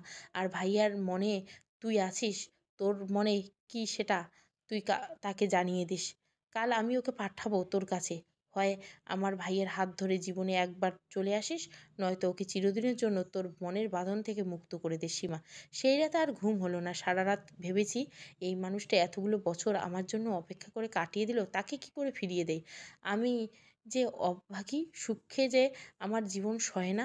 যদি নিজের ভাগ্যের সাথে মানুষটাকে জড়িয়ে ফেলি, তার বড় কোনো ক্ষতি করে ফেলি, যদি তার মনের সাথে সাথী হয়ে উঠতে না পারি, মানুষটাকে সুখ দিতে যেয়ে যদি তার দুঃখের কারণ হয়ে যায়, আমি তখন তখন কি করব আমি? নতুন করে জীবনযুদ্ধে নামার শক্তি নেই আমার। মাথা কোনো কাজ করছে না। চিন্তার করার শক্তি যেন ক্রমশ লোপ পাচ্ছে। এত কিছুর মাঝেও মনের কোণে মানুষটার প্রতি দুর্বলতা বারবার জেগে উঠছে। মনের চিন্তাগুলো বারবার হেরে যাচ্ছে। সারা রাত ঘুম হয়নি। ভোরে ছাদে পায়চারি করছিলাম। আজকের ভোরটা যেন অন্যরকম লাগছে। ঠান্ডা বাতাসে সীমানার গোলাপ গাছের ফুটন্ত ফুলের মিষ্টি ঘ্রাণ পরিবেশ আরও সুন্দর করছে। কলিং বেলের শব্দে বুকটা কেঁপে উঠল। সিঁড়ি বেয়ে নিচে নামছে, এদিকে মনের মধ্যে ঝড় চলছে। আরও কয়েকবার বেল বাজলো। গেটে খুলে তাকিয়ে আমার পা থেকে যেন সেখানেই জমে গেল। সারা শরীর অবশ হয়ে যাচ্ছে। মুখ থেকে কান শব্দ বের করতে পারছি না। এতটা সময় ধরে চলতে থাকা মনের ঝড়টা কোথাও যেন উধাও হয়ে গেল। আমার সামনে সেই মানুষটা দাঁড়িয়ে আছে, যে রাতের আধারে সব বন্ধন ছিন্ন করে নিজের সুখের জন্য সব ত্যাগ করে পা বাড়িয়েছিল নিজের স্বপ্নে পূরণে। হ্যাঁ, আমার সামনে নীল দাঁড়িয়ে। এখনও এই বাড়িতে আছো? কথাটা শুনে চমকে গেলাম। এত বছর পর লোকটা ফিরেছে, কেমন জানি সেটা জিজ্ঞেস করার প্রয়োজন বোধ করলো না। আমার উত্তরের সোজা অপেক্ষা না করে ভেতরে চলে গেলো। আমি সেখানেই দাঁড়িয়েছি। বেলের শব্দ শুনে কতক্ষণে বাইরের সবাই বেরিয়েছে। হয়তো সৌরভ আশা করেছে। নীল আকাশকে জড়িয়ে ধরে বলল, তুই আমার সাগর, তাই না? কত বড় হয়ে গেছিস। সীমানা, দাদাভাই বলে সামনে আসতে সাগর বাধা দিল। সীমানার মুখে দাদাভাই ডাকটা শুনে লিজা বিস্ময় নিয়ে সাগরের দিকে চেয়ে আছে। রুম থেকে বেরিয়ে আসার সময় হাসিটা সাগরের ঠোঁটে নাই। নীলকে হঠাৎ সামনে দেখে সাগর সেখানেই থেমে গেল। নিজে আকাশ নিজের ছাড়িয়ে নিয়ে বলল, আপনি ভুল করছেন। আমি আকাশ, সাগর নই। আপনি কে? আমি নীল। কিন্তু তুমি সাগর না হলে এখানে কি করছো? এই বাড়ি তো আমাদের। আমি সীমানার হাজবেন্ড। আকাশ সীমানার দিকে তাকিয়ে বলল, নীল আকাশকে পাশ কাটিয়ে সীমানার কাছে গেল। সীমানা, তোর বিয়ে হয়ে গেছে? সাগর কোথায়? সীমানা সাগরের দিকে একবার তাকালো। সাগর সেখানেই সেভাবেই দাঁড়িয়ে। নীল এবার সাগরের কাছে গিয়ে নানান কথা বলছে, কিন্তু সাগর কোনো উত্তর দিচ্ছে না। সবাই দেখছি, মাকে দেখছি না। মা কোথায়? কী রে, কথা বলছিস না কেন? মা কোথায়? নিশ্চয় আমার উপর রেগে আছে।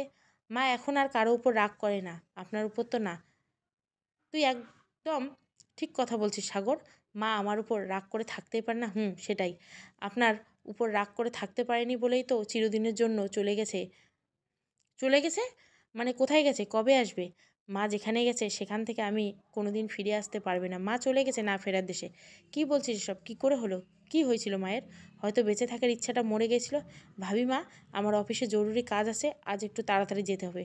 নীল কিছু বলার আগে সাগর সেখান থেকে চলে গেল, সাথে লিজাও। আকাশ সীমানাকে নিয়ে উপরে চলে গেল। নীল মায়ের রুমে ঢুকলো। আমি রান্নাঘরে গিয়ে দাঁড়িয়ে আছি। কোনো কাজে আমার হাত চলছে না। মনে শুধু একটাই প্রশ্ন ঘুরপাক খাচ্ছে, সব শেষ হওয়ার পরেও কেন ফিরে এসেছে নীল? উনি কি নতুন করে কিছু গড়তে এসেছে, নাকি এতদিন আমি যা গড়েছি তা আরও একবার ভাঙতে? ভাবতে ভাবতে হঠাৎ অসাবধানতায় চূড়ার গরম পাতিলে হাতে ছ্যাঁকা লেগেছে, খুব জ্বলছে। হাতের দিকে তাকানোর আগে লিজা এসে আমার হাত ধরে টেনে নিয়ে তাড়াতাড়ি পানির কলের নিচে ধরলো। ভাবিমা, কী করছো? একটু দেখে করবে নাকি? দেখা তো কতটা জায়গা জুড়ে পুড়ে গেছে। যার কপাল পোড়া তার একটু পোড়াতে কিচ্ছু হবে না। তুই যা, সাগরকে নাস্তা দিয়ে আয়, নয়তো না খেয়ে বেরিয়ে পড়বে। নাস্তা নিয়ে টেবিলে আসতে দেখে নীল চেয়ারে বসা। আমি টেবিলের উপর পরাটার প্লেট রাখতে নীল বলল, প্লেটটা এদিকে দাও, খুব খিদা পেয়েছে। ল্যান্ড করেছি সেই কখন, সব ফর্মালিটি পূরণ করতে করতে দেরি হয়ে গেল। এখানেই এমন বুঝেছ? বিদেশ কিন্তু এমনটা হয় না, সব কাজ খুব ফাস্ট। নীল খাচ্ছে আর ওর প্রবাস জীবনের গল্প শোনাচ্ছে। মানুষটা এত স্বাভাবিক আচরণ কী করে করছে সেটাই মাথায় ঢুকছে না। এমনভাবে বিহেভ করছে যেন কিছুই হয়নি। আসলেই কি তার কাছে এইসব কোনো বিষয় না, নাকি তার মনে অন্য কোনো অনুভূতি অবশিষ্ট নেই তার আর? তার আশাতে আমাদের এতগুলো মানুষের জীবন যেন ঝড় উঠেছে, নাকি তার চোখে পড়ছে না? সাগর রেডি হয়ে বেরিয়ে নীলকে টেবিলে দেখে নাস্তা না করে বেরিয়ে যেতে নিলে ডেকে খেয়ে যেতে বললে দেরি হচ্ছে বলে বেরিয়ে গেল। আজ প্রথম ছেলেটা খালি মুখে বাড়ি থেকে বের হয়ে গেল। নীল খাওয়া শেষ করে সেখানে বসে ফোন টিপছে। তার জন্য এতগুলো মানুষ খাবার খেতে আসছে না সেদিকে তার কোনো চিন্তা নেই। আকাশ সীমানাকে নিয়ে বেরিয়ে পড়লে তাড়াতাড়ি ওদের খাবার বক্স করে সাথে দিয়ে এসেছি, গাড়িতে খেয়ে নিবে। লিজা ওর রুমে। লিজাকে নাস্তা করে ওর রুমে মেহমেদকে নিয়ে নিজের ঘরে বসে আছি। মেহমেদ বিছানায় বসে খেলছে, আমি পাশেই বসে আছি। হঠাৎ মুখের সামনে খাবার দেখে সামনে তাকালাম। আপনি এখানে কখন এলেন? যখন তুমি ভাবনার রাজ্যে হারিয়ে গেছিলে। এখানে কেন এসেছেন? তোমাকে ভাবনার রাজ্য থেকে বাইরে আনতে। সবার খাওয়ার চিন্তা আছে, সবার খেয়াল রেখেছো, নিজের প্রতি এত অবহেলা কেন? নাও, খেয়ে নাও। যার জন্য না খেয়ে বসে আছো সে কি তোমার খবর জীবনে নিবে? আমি ওনার জন্য না খেয়ে থাকিনি। উনি থাকায় না থাকায় আমার কিছু যায় আসে না। ওনার সাথে আমার কোনো সম্পর্ক নেই। ওনার সাথে যে সম্পর্ক ছিল তা উনি ভেঙে চলে গিয়েছিলেন। ওনার জন্য জীবনে কোনো জায়গা নেই।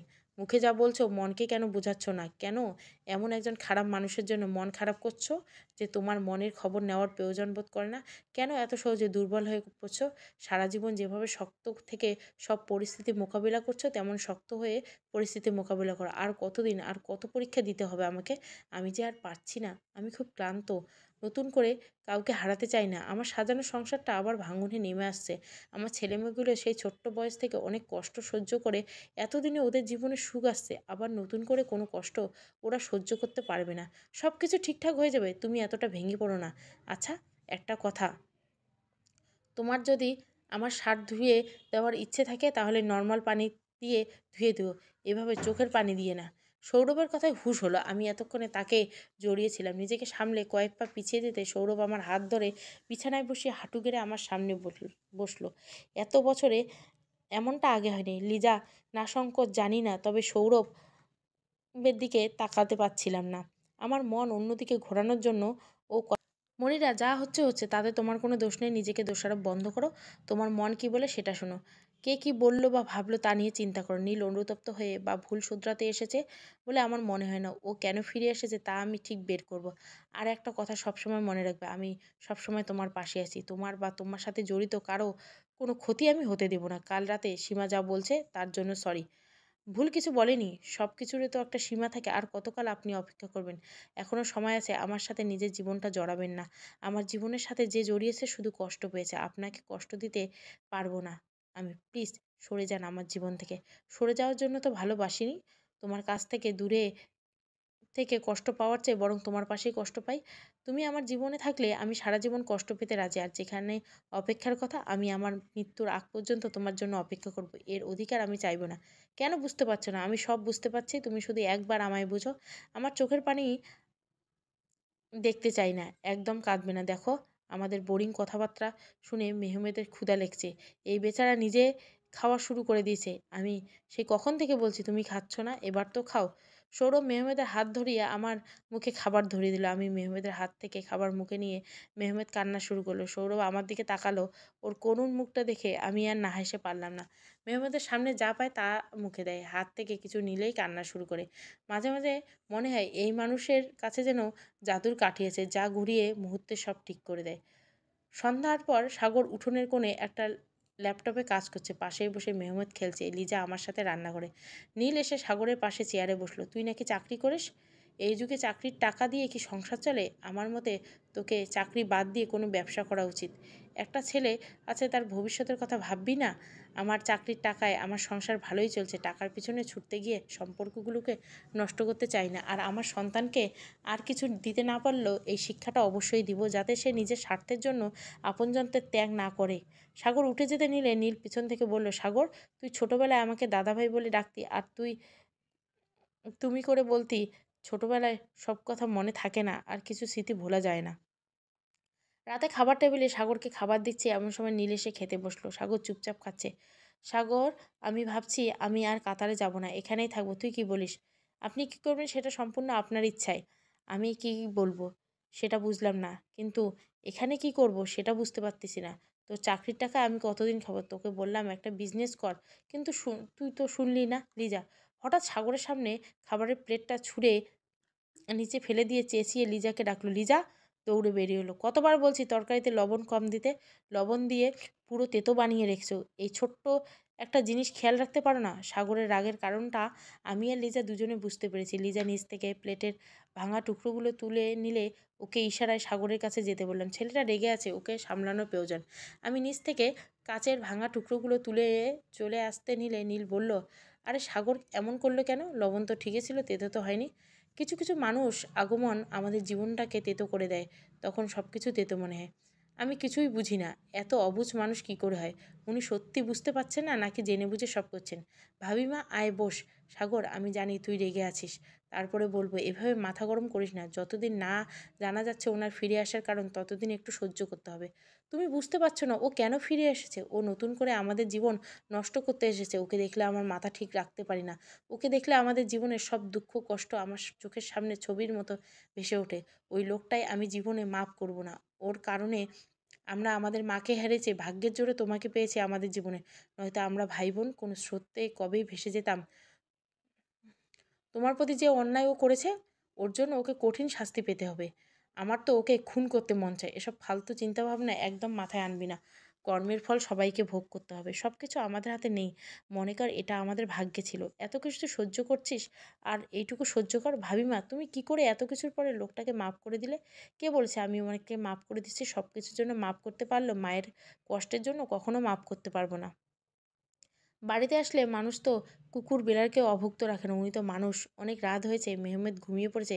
যা ওকে নিয়ে যা। উপরের ঘরটাতে আগে দম বন্ধ হয়ে আসতো, এখন সেই ঘরটাতে কেমন যেন দম বন্ধ হয়ে আসে। একটা মানুষ চাইলে কত সহজে তার আশেপাশে মানুষের জীবনে প্রভাব ফেলতে পারে, তা নীলকে দেখার আগে বুঝিনি। হঠাৎ নিজের ইচ্ছায় সব ছেড়ে চলে গেলে তার সাথে জড়িত মানুষগুলোর জীবন পুরো পাল্টে গেল, আবার নিজের ইচ্ছায় ফিরে এসে আবার মানুষগুলোর জীবন পাল্টে দিচ্ছে। খুব সুন্দর করে গুছিয়ে রেখেছে সব কিছু। ছাদে মুক্ত বাতাসে দম বন্ধ ভাবনাটা কিছুটা কমতে শুরু করেছিল। এর মাঝে নীলের উপস্থিতি ভালো লাগাটাকে নিমেষে গায়েব করে দিল। তার সাথে কথা বলার একটু ইচ্ছে আমার হচ্ছে না।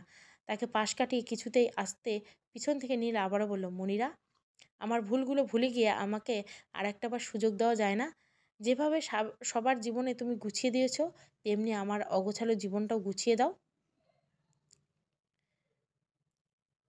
আর একটা সুযোগ দেওয়া যায় না? পারবে না আমায় ক্ষমা করতে? সম্পর্কের কথা বলছেন? আপনার আর আমার মাঝে কোনো সম্পর্ক ছিল না। যদি থাকতো তবে এত সহজে তা ভেঙে দিতে পারতেন না। সম্পর্ক কাচের মতো হয়, একবার ভেঙে গেলে তা নিখুঁতভাবে জোড়া লাগানো হোক না কেন, ভাঙনের দাগ থেকেই যায়। সেই দাগের সামান্য আঘাতে আবারও ভেঙে যায়। আমি জানতাম তোমার উত্তর হবে না হবে, জানতাম। যখন তখন প্রশ্ন করলেই না কেন? তোমার ভালোবাসার গভীরতা মাপতে ভালোবাসার ওজন বা গভীরতা পরিমাপ করা যায় না, অনুভব করতে হয়। তোমার প্রেমিক জানে যে তুমি কখনোই তাকে পিতা হওয়ার সুখ দিতে পারবে না? লোকটার কথায় আমার পা থেকে থেমে গেল। আমার উত্তরে অপেক্ষা না করে নীল আবারও বলতে লাগলো, বলেছি বিয়ে-টিয়ে হওয়ার আগে জানিয়ে দেওয়া ভালো, পরে জানলে প্রবলেম হবে। কী প্রবলেম? আমাকে ছেড়ে চলে যাবে? আপনি তো বিয়ের আগেই জেনেছিলেন, তাহলে আপনি কেন চলে গিয়েছিলেন? সবাইকে নিজের মতো করে ভাবা বন্ধ করুন। আর হ্যাঁ, হ্যাঁ, সৌরভ আমার প্রেমিক না, আমার হবু স্বামী। তার মানে বিয়েটা করছো? যাক, তোমার বিয়ে খেয়ে কাতারে ফিরছি ভাবছি। অনেকদিন বাংলাদেশে বিয়ে খাইনি। একটা বিষয় খেয়াল করছো? যদিও বিয়েটা আমার সাথেই হয়েছিল, তাও আমি বাংলাদেশে শেষ তোমার বিয়েই খেয়েছিলাম। আর এত বছর পর আবার তোমার বিয়েই খাবো। আমি বোধহয় পৃথিবীর প্রথম পুরুষ যে নিজের এক্স ওয়াইফের বিয়ে নিয়ে এতটা এক্সাইটেড। এই লোকটা মাঝে মাঝে আবেগ, অনুতাপ, প্রাচিত্য, কোনো অনুভূতি নেই। একটা মানুষ কি করে এত নীচ হতে পারে? আপনি এতটা নীচ তা জানতাম না, কিন্তু এতটা মনুষ্যত্বহীন তা জানতাম না। আপনার লজ্জা করে না এসব বলতে? এত কিছুর পরেও আপনার মনে কোনো অনুতাপ, কোনো আক্ষেপ বা অনুশোচনায় কী করে পারেন এতটা স্বার্থপর হতে? একটা কথা বলুন তো, দিন শেষে নিজের চোখের সাথে চোখ মেলাতে পারেন? ফোনের স্ক্রিনে সৌরভের নাম বারবার ফ্ল্যাশ করছে। ইচ্ছে করে ফোন ধরছি না, শত চেষ্টা করেও ওর কাছ থেকে কিছু লুকাতে পারি না। ও ঠিক জেনে নিবে আমার মনের অস্থিরতা। আজ সকাল থেকে নীলকে দেখা যাচ্ছে না। সাগর নাস্তা করে বেরিয়েছে, লিজা মেহমুদকে নিয়ে ওর বাসায় গেছে। দুপুরের পর নীল আসলো। আমি বারান্দায় বসে কিছু করছিলাম। নীল উঠোনের মাঝে দাঁড়িয়ে চারিদিকে ঘুরে কি যেন দেখছে। আমি তাকে দেখে অদেখা করে নিজের কাজ করছি। নীল আমার সামনে এসে দাঁড়ালো। জানো আজকাল বাজারে এই বাড়িটার মূল্য কত? প্রায় কোটি টাকা। তোমরা কেন যে এই বাড়িটা আদিকালের বাড়িতে পড়ে আছো বুঝি না। এই ভাঙাচোরা বাড়িটা বিক্রি করে ভালো একটা জায়গায় বাড়ি করতে তো পারতে। ভেবেছিলাম গত রাতের পর হয়তো লোকটার মাঝে একটু হলেও অনুতাপ দেখা যাবে, কিন্তু আমি ভুল ছিলাম। কী ব্যাপার, কিছু বলছো না যে? তুমি সাগরের সাথে কথা বলো। আমার কাছে খুব একটা ভালো ডিল আছে। আমি এই বাড়িটাকে 1 কোটি টাকায় বিক্রি করিয়ে দিতে পারবো। আপনি ঠিক বলছেন, এই বাড়ির দাম 1 কোটি, কিন্তু সেটা আপনার কাছে। আমার কাছে এই বাড়িটা অমূল্য। দুনিয়ার সব টাকার বিনিময়ে এই বাড়ি বিক্রি হবে না। এ কি এরকম বাড়ি চাইলে এর চেয়ে ভালো কোনো জায়গাতে তো বাড়ি বানাতে পারো। আপনার কি মনে হয় শুধু ইট পাথর দিয়ে দেওয়াল মেঝে ছাদ করিয়ে দিলে সেটা বাড়ি হয়ে যায়? একটা বাড়ি তখনই নিরাপদ, শান্তির আবাসস্থল হয় যখন সেখানে বসবাস করা মানুষগুলো মায়া, ভালোবাসা, ছোট ছোট স্মৃতি, দুষ্টু মিষ্টি স্মৃতি নিয়ে সেটাকে বসবাস করার যোগ্য বানায়। তার আগ পর্যন্ত কোনো ইট পাথর দিয়ে বাড়ি হয় না। দেখো, আবেগ দিয়ে দুনিয়া চলে না। তাহলে কি দুনিয়া চলে ধোঁকা আর বেইমানি দিয়ে, নাকি স্বার্থপর হয়ে? আপনার মতো আপনি নিজের ভালো ছাড়া আর কারো কথাই চিন্তা করেননি, তাই না? এই বাড়ির প্রতিটা দেওয়াল, ছাদ, মেঝে বাড়ির মানুষগুলোর সাথে ঘটে যাওয়া সাক্ষী। এই বাড়ির প্রতিটা দেওয়াল এক মায়ের সন্তান জন্ম না দিয়েও সবটুকু মমতা দিয়ে কাউকে সন্তান স্নেহে বড় করে তোলার সাক্ষী। প্রতিটা ছাদ থেকে মেয়ে আর তার জীবন আগের থেকে অনেক কিছু কেড়ে নিয়েছে, তাকে সমাজে চোখে হাসির পাত্র বানানোর সাক্ষী। এই প্রতিটি মেজে শৈশবে পিতা হারানো দুটো সন্তান ছেলেমেয়ের হাসি আনন্দ কেড়ে নেওয়ার সাক্ষী। যেই সময় তাদের হেসে খেলে কাটানোর কথা, সেই সময়টা তাদের কঠিন বাস্তবতার শিকার হতে হয়েছে। আর এই সব কিছুর জন্য দায়ী আপনি। নিজের স্বপ্ন পূরণ করার চাওয়া কি অন্যায়? নিজের জীবনকে সুন্দর করে সাজাতে চাওয়া কি অপরাধ? নিজের স্বপ্ন পূরণ করা অন্যায় না, তবে নিজের স্বপ্ন পূরণ করতে গিয়ে অন্যের স্বপ্নকে ভাঙা অপরাধ। তুমি শুধু শুধু আমাকে দোষারোপ করছো। আমি কি এমন করেছি? আপনি কিছুই করেনি। আপনার জন্ম না দিয়ে মায়ের সব দায়িত্ব পালন করা, মায়ের সর্বস্ব ছিনিয়ে নিয়ে তাকে পথে বসিয়ে গিয়েছিলেন। জীবনে যাকে কোনো পুরুষ স্পর্শ করেনি তার চরিত্র প্রশ্ন তুলে পালিয়ে গিয়েছিলেন। বাবাহারা অবুঝ দুটো বাচ্চা যারা আপনার থেকে পিতার দায়িত্ব আশা করেছিল, তাদের অনিশ্চিত ভবিষ্যতের মুখে ফেলে দিয়ে রাতের আঁধারে নিজের স্বপ্ন পূরণ করতে পাড়িয়ে দিয়েছিলেন। আপনি কিছুই করেননি। হ্যাঁ, আমি কাকে কি বলছি? আপনার মাঝে তো কোনো আবেগ নেই। আপনি তো বাস্তববাদী মানুষ। আপনার মতো স্বার্থপর লোক শুধু নিজের কথাই ভাবতে পারে। নিজের অতিরিক্ত তারা কোনো কিছুই ভাবে না। তো মিস্টার বাস্তববাদী, আপনার স্বপ্ন পূরণ হয়েছে? চুপ করে আছেন কেন? এত বছর নিশ্চয় আপনার স্বপ্ন পূরণ হয়েছে। নিশ্চয় আপনার সফলতা চমকে দেখাতে ফিরে এসেছেন, তাই না? আপনি কোন সম্পর্কে ঠিক করতে বা আপনার ভুল শোধরাতে তো আসেননি। যদি আসতেন তবে আপনার চোখে অনুশোচনা থাকতো। এই বাড়ির দাম শুনে লোভ আপনার চোখ দুটো চকচক করতো না। আপনি নিজেকে খুব চালাক ভাবেন। আপনি কেন ফিরে এসেছেন তা আপনি না বললে আমরা জানতে পারব না, এটাই ভেবেছিলেন? আপনি ভুল ভাবছেন, আমি সব জানি। এতটা অবাক হওয়ার কিছু নেই। আপনি তো ডিল করতে খুব পছন্দ করেন, তাই না? কিন্তু আপনি হয়তো জানেন না সুখের ডিল হয় না। আপনি আমাদের ধোঁকা দিয়ে এই বাড়িটা নিয়ে নিলেও আমরা ছেলেমেয়ের জীবন থেকে সুখ কেড়ে নিতে পারবেন না। আমি তা হতে দিব না। আমার বাচ্চাগুলো জীবনে অনেক কষ্ট সহ্য করেছে। অনেক বড় ঝড়ঝাপটার পর ওদের জীবনে সুখ এসেছে। তা আমি কিছুতেই নষ্ট হতে দিব না। এই বাড়ি চাই তো আপনার? ঠিক আছে, নিয়ে নিন। বিনিময়ে দয়া করে আমাদেরকে মুক্তি দিন। আপনার ছায়াও আমি আমাদের জীবনে চাই না। আপনার কাছ থেকে কোনো কিছু আশা করি না। শুধু একটাই প্রশ্নের উত্তর দিন।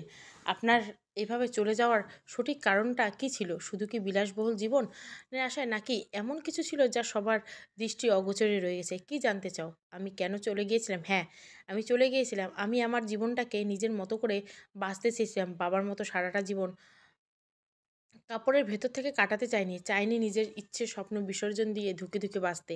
এখানে থাকলে আমার স্বপ্নগুলো কাপড়ের ভাঁজে চাপা পড়ে থাকতো।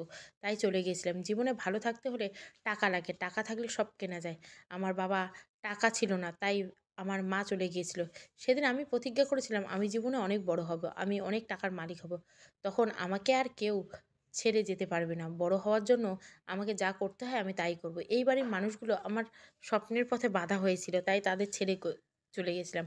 আমার কাছে কোনো সম্পর্ক আমার স্বপ্নের চেয়ে বেশি না। সব সম্পর্কের পেছনে চলে তো গিয়েছিলেন আপনার স্বপ্নের পথে, কিন্তু কি পেয়েছেন? পেরেছেন স্বপ্ন পূরণ করতে? যদি একবার বলতেন আমার স্বপ্নের কথা। আপনার কি মনে হয় আপনার পরিবার আপনাকে বাধা দিত? দিত না তো, বরং আপনার পাশে আপনাকে সাহায্য করতে চাইতো। চাই না আমি কারো করুণা। আপনার মনে জমা থাকা রাগ, জেদ এতটাই কঠিন রূপ নিয়েছে, আপনি আপনার আপনজনের নিঃস্বার্থে ভালোবাসা দেখতে পাননি। জীবনে টাকাই সব কিছু না। মানছি জীবনে ভালোভাবে বাঁচতে হলে টাকা লাগে, কিন্তু বাঁচার জন্য কারণও তো লাগে। আমাদের বেঁচে থাকার কারণ আমাদের আশেপাশে প্রিয় মানুষগুলো। একবার চিন্তা করে দেখুন তো, আপনি বিশাল সম্পত্তির মালিক, কিন্তু একা আপনার পাশে নিজের বলতে কেউ নেই। পারবেন নিজেকে সুখী বলে দাবি করতে? সুখ কাকে বলে? নিজের যা আছে তা নিয়ে সন্তুষ্ট থাকার নামই সুখ। আমাদের ভাগ্যে যা আছে আমরা তার বেশি শত চেষ্টা করলেও পাবো না। একটা কথা ভুল জীবন থেকে অনেক কিছু কেড়ে নেয়। অনেক বছর আগে কিছু সম্পর্ক পিছনে ফেলে পালিয়ে গিয়েছিলেন, যার পরিণতি আজ আপনার সামনে। আপনার একটু ভুলে অনেকগুলো জীবন এলোমেলো হয়েছে। জীবনে এত দূর এসেও আবারও সেই ভুল করবেন না। সমস্যা থেকে পালিয়ে বেড়ানো কখনো সমাধান হতে পারে না। একটা ভুল করে যেভাবে জীবন নষ্ট করবেন না, যেটা এখনো শুরুই হয়নি। চুপচাপ নীল আমার কথাগুলো শুনে নিজের রুমে গিয়ে দরজা বন্ধ করে দিল। সারা রাত নীলের রুমের দরজা বন্ধ ছিল। পরের দিন সকালে দরজা নক করলাম, কিন্তু কোনো সাড়া শব্দ না পেয়ে দরজা ধাক্কা দিয়ে খুলে দেখলাম, সামনে চোখ পড়তে চোখ দেখলাম নীলের রুমে। দেখি নীল রুমে নেই। ফ্যান চলছে, ফ্যানের বাতাসগুলো কতগুলো কাগজ সারাটা রুম ছড়িয়ে ছিটানো। ফ্যানের অন্ধকারে কাগজগুলো কুড়িয়ে নিয়ে টেবিলে রাখতে গিয়ে একটা কাগজ পেলাম। হাতের কাগজগুলোতে টেবিলের রেখে পাশের কাগজটি হাতে নিয়ে একটি নীলের লেখা চিঠি। ঠিক এমনি একটা চিঠি বহু বছর আগে পেয়েছিলাম। সেই চিঠির প্রতিটা কথা আমার উম মনে আছে। আর এই চিঠিটাও চিনতে একটুও কষ্ট হয়নি। মানুষটা আবারও পালিয়ে গেছে, কিন্তু কেন যেন এবার মানুষটার পালানোতে আগেরবারের মতো কষ্ট হচ্ছে না, বরং ভালোই লেগেছে। চিঠিটা রেখে কুড়িয়ে নেওয়া কাগজগুলো গুছিয়ে রাখতে রাখতে একটা কথাই চলছিল, এই মানুষটার জন্য টাকা উপার্জন করাই জীবনে মূল লক্ষ্য ছিল, যে আজ কোটি টাকা মূল্যের এই বাড়ির দলিল এভাবে ফেলে চলে গেল। সত্যি সময় সব পারে। জীবন থেকে আরও ৫টা বছর চলে গেছে, তবে এই ৫টা বছর যেন তাড়াতাড়ি শেষ হয়ে গেছে। কেউ ঠিক বলেছে, ভালো সময় দ্রুত পার হয়ে যায়। নীলের যাওয়া আরও ৫ বছর কেটে গেছে। কোথায় আছে তা জানলে কেমন যেন জানি না, জানারও চেষ্টা করি না। সেদিন রাতে সৌরভের ফোন না পেয়ে বাসায় চলে আসি। নীলের সম্পর্কে খোঁজ নিয়ে যা জানতে পেরেছি সব আমাকে জানায়। নীল কিছুদিনের মাঝে খুব ভালো একটা কাজ পায় আর ভালো টাকা কামাই করে। নিজের কিছু জমানো টাকা দিয়ে বিজনেস করে। তার জন্য কিছু লোকের কাছ থেকে সব টাকা ধার নেয় কিছু সময়ের জন্য। নীলের বিজনেস ভালোই চলছিল। যেই লোকটা নীলের সেখানে নেওয়ার ব্যবস্থা করে, সে নীলের সাথে বিজনেস পার্টনার হয়ে যায়। একসময় সেই লোকটা অনেক টাকা নিয়ে পালিয়ে যায়। যারা নীলের কাছ থেকে টাকা পেত, তারা টাকা চাইলে নীল সময় নেয়। সময়ের পরে পরিশোধ করতে পারে না, তখন পাওনাদার নীলের বিরুদ্ধে মামলা করে। নীল কিছুদিন লুকিয়ে থেকে সুযোগ বুঝে এখানে পালিয়ে আসে। ওখানে নীলের স্ত্রীকে ওরা বিভিন্নভাবে টাকার জন্য হয়রানি করেছে। নীলের স্ত্রী ৪ মাসের অন্তঃসত্ত্বা। প্রকৃতি বড্ড পাষাণ, যে তার প্রতিশোধ নিয়েই নেয়। একসময় নীল কারো বিশ্বাস ভেঙেছিল, আজ কেউ নীলের বিশ্বাস ভেঙে ওকে পথে বসিয়েছে। প্রকৃতি যত কিছুই ফেরত দেয় সুদ সমেত। নীল যা করেছে তাতে তাকে ক্ষমা করা যায় না, কিন্তু যাকে নিয়তি এত বড় শাস্তি প্রথম দিন থেকে দিয়ে রেখেছে, তাকে নতুন করে আমি আর কি শাস্তি দিব? নীলকে আমি ক্ষমা করে দিয়েছি সৌরভের কাছে সব শোনার পরে, কিন্তু সেদিন নীলকে তার ভুলগুলো ধরিয়ে দেওয়া খুব প্রয়োজন ছিল। নীল একই ভুল আবারও করতে যাচ্ছিল। নিজের স্ত্রীকে অনাগত সন্তান রেখে পালিয়ে এসেছিল। নিজে বাঁচতে একবারও চিন্তা করে নেই তার স্ত্রী সন্তানের এতে কোনো দোষ নেই, কেন তারা তার পাপের শাস্তি ভোগ করবে? সেদিনের কথাগুলো হয়তো নীলের বিবেককে নাড়া দিয়েছিল। সেটা ওর চিঠিতে স্পষ্ট ভাষায় ভেসে উঠেছে। নীল লিখেছে, পালিয়ে যাচ্ছি, তবে এবার স্বার্থপর হতে নয়, দায়িত্ব পালন করতে। তুমি ঠিকই বলেছ, আপনজন ছাড়া কোনো সুখ হয় না। অনেক আপনজনকে নিজের ভুলের কারণে হারিয়েছে, আর হারাতে চাই না। আবার আমার জীবনে একটা নতুন ভুলের কারক দ্বিতীয় কোনো নীল তৈরি হোক, কারণ যে নীলকে তারা ভুল ধরিয়ে দিতেও হয়তো কোনো মনিরা থাকবে না। তুমি ঠিক বলেছ। আমার মনে অনেক রাগ আর জেদ জমা হয়েছিল। নিজের বিবেক বারবার আমাকে প্রশ্ন করেছে কি করছি আমি, কিন্তু আমার ইগো আমার বিবেককে তোলা প্রশ্নগুলো দমিয়ে রেখেছি। রাগ জেদ আমাকে কারো ভালোবাসার অনুভব করাতে দেয়নি, কাউকে আপন করতে দেয়নি। তোমার প্রতি অনেক অন্যায় করেছি, পারলে আমাকে মাফ করে দিও নীল। নীলের ছোট্ট বয়সে ওর মা ওকে ছেড়ে চলে যাওয়া, সমাজের মানুষের নানান প্রশ্নের সম্মুখীন হতে হয়েছে তাকে। তাকে এটা বোঝানো হয়েছে জীবনে টাকা না থাকলে কেউ পাশে থাকে না। শৈশবে সেই নরম মনে সেই কষ্টের দাগ কেটেছে, তা বহু সময়ে সাথে সাথে গভীরতা হয়েছে, যার কারণে মনে বিশ্বাস ভালোবাসার জায়গাটা দখল করে রাগ আর জেদ। নীলের জেদ ছিল বড়লোক, আর রাগ ছিল তার প্রতি অন্যায়টা প্রতিটা কারণে যা ওকে এমন বানিয়েছে। সবার মতামত নিয়ে বাড়িটা বিক্রি করা হয়। বাড়িটা মায়ের স্মৃতি, কিন্তু মায়ের স্মৃতি আমাদের মনে সবসময় থাকবে। বাড়ি না থাক, মা আমাদের সবসময় থাকবে। মাকে যতটা চিনেছি, মা থাকলে তার সন্তানে এমন বিপদে এটাই করতো। বাড়ি বিক্রির সব টাকা সৌরভ তার পরিচিত একজনকে দিয়ে নীলের কাছে পাঠায়। নীল নিতে চায়নি টাকাটা, কিন্তু পরিস্থিতি সামাল দিতে বাধ্য হয়ে নিয়েছে। অনেকবার সৌরভকে ফিরিয়ে দিতে পারলেও সেদিন পারেনি। আমার দিকে বাড়িয়ে দেওয়া তার হাত দুটো সেদিন তার জীবনে প্রবেশ করেছিলাম। সামনের মানুষ যখন মন উজাড় করে ভালোবেসে দেয়, তার ভালোবাসা সাড়া দিতে না পারা যায় না। মনটা তার কাছে বাধা পড়েই যায়। একেই হয়তো ভালোবাসার শক্তি। জীবনে এতগুলো বছর পার করে যত দুঃখ কষ্ট সহ্য করেছি, আজ ৫ বছরে তা দূর হয়ে গেছে। এই ৫টা বছর আমার জীবনে সকল ভালোবাসার অপূর্ণতা পূর্ণ করেছে সৌরভ। জীবনে যতটা কেড়ে নিয়েছে তার চেয়ে বেশি ফিরিয়ে দিয়েছে। কখনো ভাবিনি নিজের অক্ষমতার সাথে কখনো পরিপূর্ণ স্ত্রীর মর্যাদা পাবো। আমার সেই ভাবনাকে ভুল প্রমাণ করেছে সৌরভ। নিজেকে খুব ভাগ্যবতী মনে হয়, এমন মানুষের আমার জীবনে এসেছে। মা, এসে গেছো আমার লক্ষ্মী বাচ্চা মেয়ে। তুমি একা কেন? তোমার বাবা কোথায়? বাবা আইসক্রিম আনতে গেছে। কিন্তু তোমার যে আইসক্রিম খাওয়া নিষেধ, ঠান্ডা লেগে যাবে তো। মা, তুমি জানো না বাইরে এত গরম, তাই আইসক্রিম খেতে হবে, নয়তো আমি গরমে একদম গলে যাব আইসক্রিমের মতো। এত, তাই না, দুষ্টু আইসক্রিম খাওয়ার বাহানা। মা, তুমি স্কুলে পড়তে যাবে আমার মতো? স্কুলে পড়তে না তো? তাহলে তুমি হোমওয়ার্ক করছো না কেন? এটা হোমওয়ার্ক না, এটা হলো ডায়েরি, যেটাতে আমাদের মনের কথা লিখে রাখি। তাহলে আমিও লিখব মনের কথা আমার ডায়েরিতে। ঠিক আছে, এই নাও, এটা তোমার ডায়েরি, এটাতে তুমি তোমার মনের কথা লিখো। আচ্ছা, এক কাজ করি, তুমি তোমার মনের কথা বলো, আমি লিখছি। গুড, গুড আইডিয়া, লিখো। আমি খুব ভালো ছেলে, আমি প্রতিদিন স্কুলে যাই, দুধ খাই, হোমওয়ার্ক করি।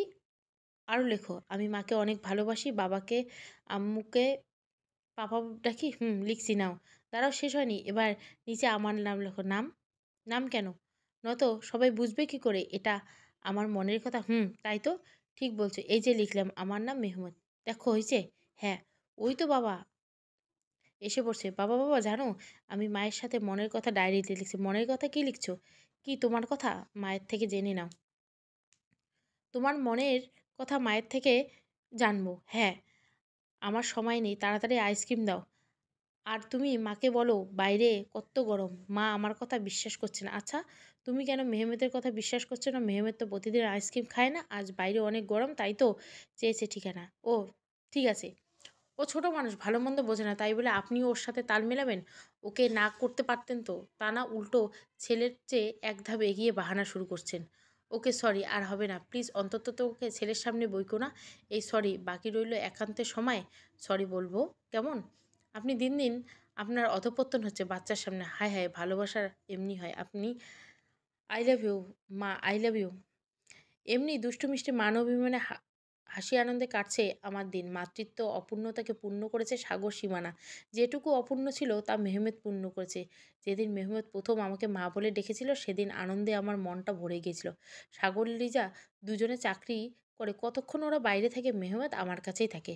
সীমানা এখন ডাক্তার, আকাশ হসপিটাল করেছে। সীমানা মেহের প্রায় আসে আমার কাছে। মেহমেদ দের মতো মেহেরও আমাকে মা ডাকে। এই বাচ্চা দুটো আমার জীবনে আরও সুখ করেছে। যেমন সাগর সীমানা সারাক্ষণ ভাবিমা ভাবিমা বলে ঘুরে বেড়াতো, তেমনি মেহমেদ আর মেহের মা মা করে ঘুরে বেড়ায়। আগের মতো প্রতি শুক্রবারে এই ছোট্ট সংসারে চাঁদের হাট বসে। সাগর, লিজা, আকাশ, সীমানা, সীমা ওর বাচ্চারা সবাই একসাথে হাসি আনন্দে দিনটা কেটে যায়। পরের দিন যার যার জীবনে ব্যস্ত, সবাই ফিরে যায়। এর মাঝে একদিন সৌরভের প্রবাসী কোনো বন্ধু আসলে তার মুখে নীলের কথাই শুনেছি। এখন খুব ভালো আছে। নীলের মেয়ে হয়েছে, আর মেয়ের নাম, মায়ের নাম মমতা রেখেছে। আচ্ছা, এই ছোট্ট সংখ্যার কিছু জিনিস অভাব থাকলেও ভালোবাসার কোনো অভাব নেই। দিন শেষে ভালোবাসার মানুষটার বুকে মাথা রেখে জীবনে কি হারিয়েছি, কি পেয়েছি হিসাব করলে যা হারিয়েছি তার ঊর্ধ্বে অনেকটাই পাওয়ার হিসাব। যাকে পেয়েছি তার সাথে এভাবেই কাটাতে চাই বাকি জীবনটা। জীবনের কাছে এখন একটাই চাওয়া, শেষ নিঃশ্বাস যেন এই মানুষটার বুকেই ত্যাগ করতে পারি। সমাপ্ত। গল্পটা ভালো লাগলে অবশ্যই লাইক, শেয়ার এবং সাবস্ক্রাইব করবেন। Thank you for watching.